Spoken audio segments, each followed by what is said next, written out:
Hello, आदाब, सत श्री अकाल, नमस्कार एवरीवन। और आज मेरा जो है बात करने का दिल कर रहा है वुमेन एजुकेशन के ऊपर। जो हमारे देश में बहुत सारी पढ़ी लिखी औरतें हैं और बहुत सौ को स्कूल नहीं भेजा जाता। अगर वो एबल भी हैं कि अपनी बेटियों को स्कूल भेज सकें, लेकिन वो नहीं भेजते हैं इस डर से कि जिस स्कूल में हम भेज रहे हैं वहाँ पे हमारी बेटी सुरक्षित होगी कि नहीं होगी, या वो जिस कॉलेज में जा रही है वहाँ पे वो सुरक्षित होगी, सेफ होगी कि नहीं होगी। तो मैं उन पेरेंट्स से ये कहना चाहती हूँ कि इक्वली आपने अपनी बेटी को इतना बचा बचा करके रखा, पूरी ज़िंदगी उसको इतना बचा बचा करके रखा, और जब वो बड़ी हो गई तो ऐसे ही किसी अनसेफ प्लेस में उसकी शादी कर दी। फिर जब बेटी वहाँ गई, ना उसके पास एजुकेशन थी, थोड़ी बहुत जो समझ अपने घर से मिली थी उतने तक ही सीमित रही। उसके बाद क्या हुआ, जब कोई भी घरेलू हिंसा या कुछ भी उसके साथ गलत हुआ तो वो स्टैंड नहीं ले पाई। क्यों? क्योंकि वो लैक ऑफ एजुकेशन ही थी, कि उसमें कॉन्फिडेंस लेवल की कमी थी, वो कभी खड़ी नहीं हो पाई। फिर क्या हुआ, हम दिन रात न्यूज़ में देखते हैं और पढ़ते रहते हैं ये सब कि कैसे कैसे हादसे हो जाते हैं बच्चियों के साथ।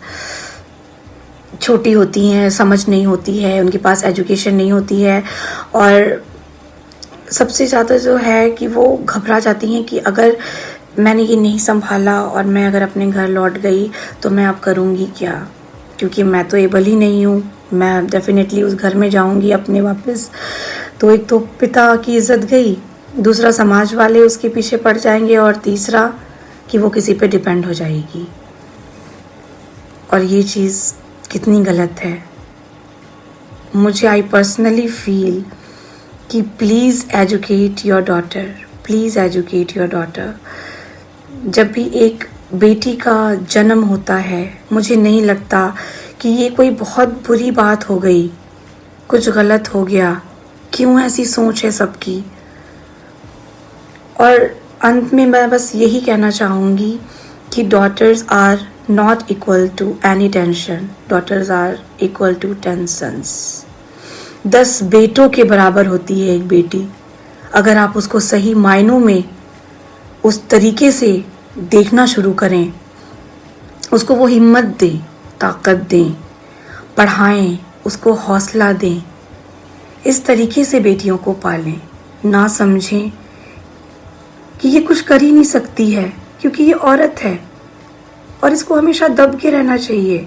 इसको स्कूल नहीं भेजो, इसको कॉलेज नहीं भेजो, इसको घर में बंद करके रखो।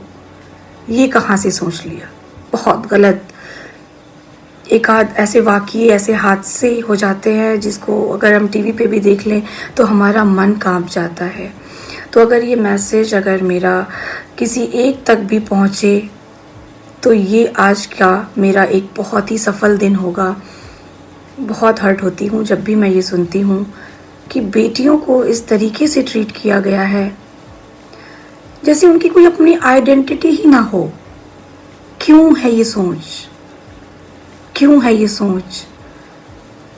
अपने बेटों को तो नहीं दबाते हैं हम कभी, और गलतियां भी ज़्यादातर वही लोग कर रहे हैं जिनकी वजह से हम लड़कियां घर से बाहर नहीं निकल पा रही हैं। क्यों है ये भेद, क्यों है ये भेद। Please educate your daughter, please, I beg you, I request you, please, please.